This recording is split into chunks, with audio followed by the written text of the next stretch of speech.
दोस्तों, एक tax expert से अपना इनकम टैक्स रिटर्न फाइल कराना एक आम बात है, क्योंकि हमारे देश का जो income tax return filing process है वो एक कॉम्प्लिकेटेड प्रोसेस है और उसके लिए आपको एक्सपर्ट की हेल्प की जरूरत होती है। और ऐसा करना कोई गलत भी नहीं है, क्योंकि इनकम टैक्स रिटर्न गलत फाइल करने से तो अच्छा है कि हम किसी एक्सपर्ट की हेल्प लें।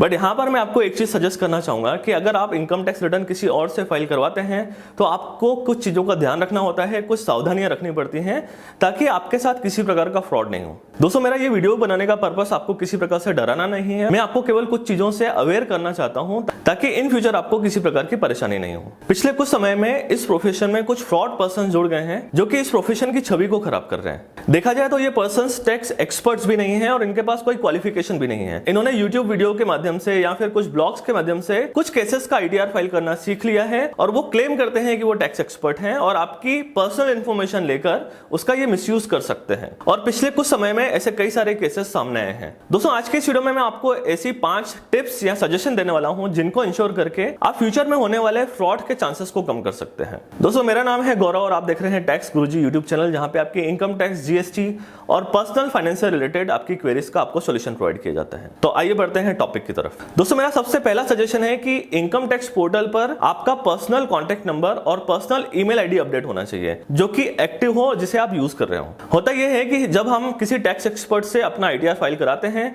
तो कई केसेस में वो टैक्स एक्सपर्ट खुद का ईमेल आईडी और खुद का कॉन्टैक्ट नंबर वहां पर अपडेट कर देता है। अब यहां पे अगर आपका पर्सनल कॉन्टैक्ट नंबर और पर्सनल ईमेल आईडी अपडेटेड नहीं है तो आपके इनकम टैक्स पोर्टल के अकाउंट पर आपका कोई भी कंट्रोल नहीं होगा, पूरा कंट्रोल उस टैक्स एक्सपर्ट का होगा। अब इससे क्या नुकसान हो सकते हैं? सबसे पहली चीज समझिए कि इनकम टैक्स डिपार्टमेंट से कुछ भी कम्युनिकेशन आता है, किसी प्रकार का नोटिस आता है या इंफॉर्मेशन आता है, वो इसी कॉन्टैक्ट नंबर पे या इसी ईमेल आईडी पर आता है। तो अगर आपका कॉन्टैक्ट नंबर या ईमेल आईडी अपडेटेड नहीं है उसमें, तो आपको कभी पता ही नहीं चलेगा कि आपको किसी प्रकार का कम्युनिकेशन या नोटिस इनकम टैक्स डिपार्टमेंट से आया है। तो अगर उस टैक्स एक्सपर्ट ने आपके इस कम्युनिकेशन पर ध्यान नहीं दिया तो हो सकता है इस नोटिस के बारे में आपको कभी पता ही नहीं चले। और इनकम टैक्स के जो नोटिस होते हैं उनका रिप्लाई आपको एक टाइम लिमिट में करना होता है। तो जनरली वो टाइम लिमिट 15 दिन या 30 दिन होती है। तो अगर आप स्पेसिफाइड टाइम लिमिट में अगर उस नोटिस का रिप्लाई नहीं करते हैं तो आपको काफी सारा नुकसान हो सकता है, आपको काफी सारी पेनल्टीज लगाई जा सकती है। आपका कॉन्टैक्ट नंबर और ईमेल आईडी अपडेट न होने का एक और नुकसान है, वो ये है कि इनकम टैक्स पोर्टल में लॉगिन करने के लिए आपको पासवर्ड की जरूरत होती है और कई बार आपका पासवर्ड केवल आपके टैक्स एक्सपर्ट के पास होता है। तो अगर आपको अपना टैक्स एक्सपर्ट चेंज करना है या फिर आपको खुद से अपना इनकम टैक्स रिटर्न फाइल करना है तो आपको उस पासवर्ड की जरूरत होती है। इस पासवर्ड को रीसेट या चेंज करने के लिए आपके इस कॉन्टैक्ट नंबर पे और ईमेल आईडी पर एक वन टाइम पासवर्ड यानी ओटीपी आता है, जिसकी हेल्प से आप ये अपने पासवर्ड चेंज कर सकते हैं। तो अगर आपका पर्सनल कॉन्टैक्ट नंबर और ईमेल आईडी यहां पर अपडेटेड नहीं है तो इस प्रकार के ओटीपी जो है वो आपके पुराने टैक्स एक्सपर्ट के ईमेल आईडी और कॉन्टैक्ट नंबर पे जाएंगे और आपको आईटीआर रीसेट करने में प्रॉब्लम आ सकती है। हालांकि इस प्रकार का पासवर्ड रीसेट करने के अदर ऑप्शंस भी अवेलेबल हैं, पर फिर भी आपको थोड़ी बहुत प्रॉब्लम्स आ सकती हैं। तो ये हुई हमारी टिप नंबर 1 कि इनकम टैक्स पोर्टल में आपका पर्सनल ईमेल आईडी और पर्सनल कॉन्टैक्ट नंबर अपडेटेड होना चाहिए जो कि एक्टिव हो, ताकि जो भी कम्युनिकेशन इनकम टैक्स डिपार्टमेंट से आए वो आप तक टाइमली पहुंच सके। अब आते हैं सेकंड नंबर के सजेशन पे। आपको ये इंश्योर करना होता है कि इनकम टैक्स रिटर्न फाइल करते समय जो अकाउंट नंबर दिया गया है वो करेक्ट है और वो आप ही को बिलोंग करता है। कई बार कुछ फ्रॉड टैक्स एक्सपर्ट्स क्या करते हैं, इनकम टैक्स रिटर्न फाइल करते समय रिफंड के केसेस में वहां पर आपका अकाउंट डिटेल डालने की बजाय खुद का पर्सनल अकाउंट डिटेल डाल देते थे और उस केस में फिर रिफंड आता था तो वो टैक्स एक्सपर्ट के अकाउंट में आता था और वहां से वो कमीशन काट कर आपके अकाउंट में पैसा ट्रांसफर करता था। और कई बार होता यह है कि जो फ्रॉड टैक्स पेयर्स होते हैं वो आपको इस प्रकार का रिफंड का पैसा भी वापस नहीं लौटाते हैं। हालांकि इस प्रकार की प्रैक्टिसेस रोकने के लिए इनकम टैक्स ने एक नया अपडेट किया है और अब रिफंड केवल उसी अकाउंट में दिया जाता है जिसमें आपका पैन का लिंक है। पर ये जो चेंज किया गया है वो इसी साल से किया गया है, तो ये कितना फुल प्रूफ है ये अभी तक पता नहीं है। तो आपको ये इंश्योर कर लेना चाहिए कि इनकम टैक्स रिटर्न फाइल करते समय जो अकाउंट नंबर और आईएफएससी कोड दिए गए हैं वो करेक्ट दिए गए हैं और वो आप ही को बिलोंग करते हैं। अब आते हैं थर्ड सजेशन पे।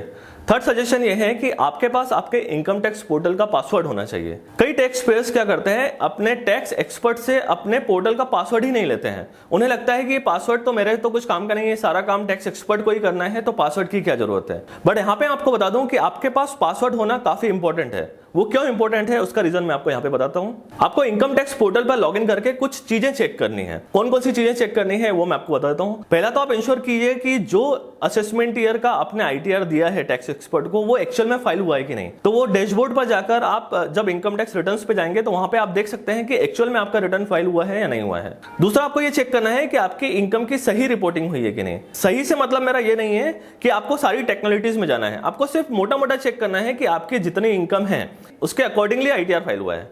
क्योंकि यहाँ पे कुछ टैक्स एक्सपर्ट क्या करते हैं, आपकी इनकम की अंडर रिपोर्टिंग करते हैं। कुछ टैक्स एक्सपर्ट उनकी जो आईटीआर फाइलिंग की कमीशन लेते हैं वो रिफंड के सर्टेन परसेंटेज के फॉर्म में लेते हैं। तो वो आपके रिफंड बढ़ाने के लिए आपकी इनकम की अंडर रिपोर्टिंग कर देते हैं, जिससे आपका रिफंड का अमाउंट बढ़ जाए। क्योंकि रिफंड का अमाउंट बढ़ जाएगा तो उनकी कमीशन भी बढ़ जाएगी। इस तरीके से वो आपकी इनकम की अंडर रिपोर्टिंग कर देते हैं और बाद में आपको इससे संबंधित इनकम टैक्स डिपार्टमेंट से नोटिस आ सकता है और बाद में आपको इस प्रकार का जो भी आपने रिफंड क्लेम करवाया है गलत तरीके से, ये आपको with penalty income tax department में जमा करना पड़ सकता है। और इसके अलावा जो आपने कमीशन दिया उस टैक्स एक्सपर्ट को 5% 10% ऑफ रिफंड, वो तो आपका पानी में गया और उल्टा आपको पेनल्टी अलग लग गई और टैक्स तो आपको पूरा का पूरा देना पड़ा। तो ये चीज आपको ध्यान रखनी है। इसके अलावा आपको आईटीआर एक्नॉलेजमेंट में एक चीज और चेक करना चाहिए कि कहीं पे आपका इनकम टैक्स पेबल तो नहीं आ रहा है। तो कई बार कुछ टैक्स एक्सपर्ट्स होते हैं जिन्हें ज्यादा नॉलेज नहीं होता है और वो टैक्स पेबल के केसेस में as it is ITR file कर देते हैं। क्योंकि अगर आपका टैक्स पेबल है तो आपको पहले इनकम टैक्स पे करना पड़ता है, उसके चालान की डिटेल आईटीआर में डालनी पड़ती है ताकि आपके आईटीआर में टैक्स पेबल शो नहीं हो। तो अगर आपने अपना आईटीआर का एक्नॉलेजमेंट चेक किया और उसमें टैक्स पेबल है तो आपको उसे इमीडिएटली पे कर देना चाहिए, क्योंकि इन फ्यूचर आपको ये टैक्स तो भरना ही पड़ेगा पर विद इंटरेस्ट और पेनल्टी भरना पड़ेगा। तो इमीडिएटली अगर आपको टैक्स पेबल दिख रहा है तो उसे पे कर दें। दोस्तों आपका आईटीआर एक्नॉलेजमेंट कुछ इस तरीके से दिखता है। आप देख सकते हैं यहाँ पे आपको असेसमेंट ईयर दिख जाता है 1920। उसके बाद यहाँ पे नीचे आएंगे तो आपको यहाँ पर आपकी ग्रॉस टोटल इनकम दिख जाएगी और क्या क्या डिडक्शन क्लेम की है वो आपको यहाँ पर दिख जाएगा।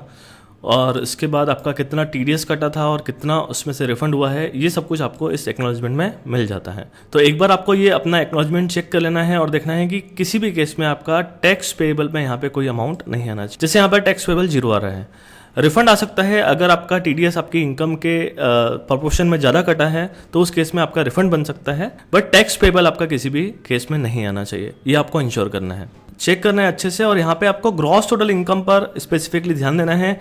यहाँ पे आपको ग्रॉस टोटल इनकम पर ध्यान देना है कि आपकी जितनी भी सैलरी है और यहाँ पे जो ग्रॉस टोटल इनकम आ रही है उसमें बहुत ज़्यादा डिफरेंस नहीं दिखना चाहिए। जैसा कि मैंने आपको बताया कि कुछ फ्रॉड टैक्स एक्सपर्ट्स क्या करते हैं, आपकी इनकम की अंडर रिपोर्टिंग कर देते हैं। तो सपोज आपकी सैलरी लगभग 10 लाख है और आपको ग्रॉस टोटल इनकम केवल 5 लाख या 6 लाख ही दिख रही है, इसका मतलब कुछ ना कुछ अंडर रिपोर्टिंग किया गया है। अब आते हैं नेक्स्ट सजेशन पे। जब आप अपने इनकम टैक्स पोर्टल पर लॉगिन करते हैं तो यहाँ पे आपको एक फॉर योर एक्शन करके टैब मिलता है। उसमें 2 प्रकार के ऑप्शंस होते हैं, एक फॉर योर एक्शन एंड दूसरा फॉर योर इंटीमेशन। तो आपको ये दोनों ऑप्शंस जरूर चेक करने चाहिए, क्योंकि अगर आपसे इनकम टैक्स रिटर्न फाइलिंग में या टैक्स भरने में किसी प्रकार की भी गलती हुई है तो वो चीजें यहाँ पर डिस्क्लोज की जाती हैं और यहाँ से आपको पता लग सकता है कि आपसे या आपके टैक्स एक्सपर्ट से ये गलती हुई है और आप उसे फिर इमीडिएटली करेक्ट कर सकते हैं।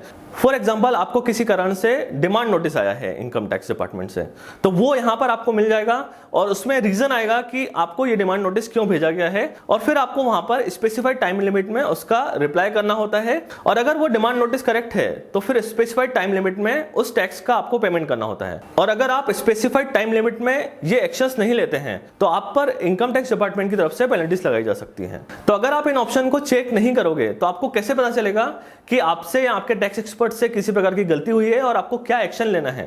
तो आपको ये दोनों ऑप्शंस जरूर चेक करने चाहिए। अब आते हैं 5th और लास्ट सजेशन पे। ये सजेशन उस केस में एप्लीकेबल है जब आप अपना इनकम टैक्स रिटर्न पहली बार किसी टैक्स एक्सपर्ट से करा रहे हैं और आप उस टैक्स एक्सपर्ट्स के बारे में ज्यादा नहीं जानते हैं और आप उस टैक्स एक्सपर्ट को पर्सनली नहीं जानते हैं, नहीं आपके पास उसका ऑफिस का एड्रेस है और नहीं घर का एड्रेस है और नहीं आप उसे पर्सनली जानते हैं। तो उन केसेस में आपको कुछ चीजों का ध्यान रखना होता है। ऐसे केसेस में सबसे पहला सजेशन है कि आपको नए टैक्स एक्सपर्ट्स को अपने पैन कार्ड की और आधार कार्ड की फोटो खींच के नहीं भेजना चाहिए। आप उनसे पैन नंबर और आधार नंबर शेयर कर सकते हैं पर आपको फोटो नहीं भेजना चाहिए ताकि आगे वो कोई फ्रॉड नहीं कर सके। दूसरा पॉइंट आपको ये ध्यान रखना है कि आईटीआर फाइल होने के तुरंत बाद आपको ये चेक कर लेना चाहिए कि रिलेवेंट असेसमेंट ईयर का आईटीआर फाइल हुआ है, आपकी इनकम की करेक्ट रिपोर्टिंग हुई है और टैक्स पेबल उसमें नहीं आ रहा है, जैसे कि मैंने आपको ऑलरेडी सजेस्ट किया है। और तीसरा सजेशन ये है कि ऐसे पर्सन से अपना इनकम टैक्स रिटर्न फाइल कराने के बाद आपको अपना इनकम टैक्स पोर्टल का पासवर्ड तुरंत चेंज कर लेना चाहिए। ताकि इन फ्यूचर वो पर्सन आपके इनकम टैक्स पोर्टल में लॉगिन नहीं कर पाए और वहां से कोई भी इंफॉर्मेशन आपकी न ले पाए, और इस प्रकार आप फ्रॉड से बच सकते हैं। तो दोस्तों, आज के इस वीडियो में मैं केवल आपको यही 5 सजेशन देना चाहता था ताकि इन फ्यूचर आपके साथ किसी प्रकार का फाइनेंशियल फ्रॉड ना हो पाए। आई होप कि आपको ये वीडियो अच्छा लगा होगा और इससे आपको कुछ ना कुछ सीखने को मिला होगा। वीडियो अगर आपको पसंद आया हो तो वीडियो को लाइक जरूर कीजिएगा और इसी प्रकार के वीडियोस इन फ्यूचर देखने के लिए चैनल को सब्सक्राइब जरूर कीजिएगा और अपने फ्रेंड्स और रिलेटिव्स में इस चैनल को जरूर शेयर कीजिए ताकि वो भी इस प्रकार की इंफॉर्मेशन से अपडेट रह सके। तो दोस्तों, आज के इस वीडियो में बस इतना ही। जल्दी मुलाकात होगी एक और नए इंटरेस्टिंग और इंफॉर्मेटिव वीडियो के साथ। जय हिंद, धन्यवाद।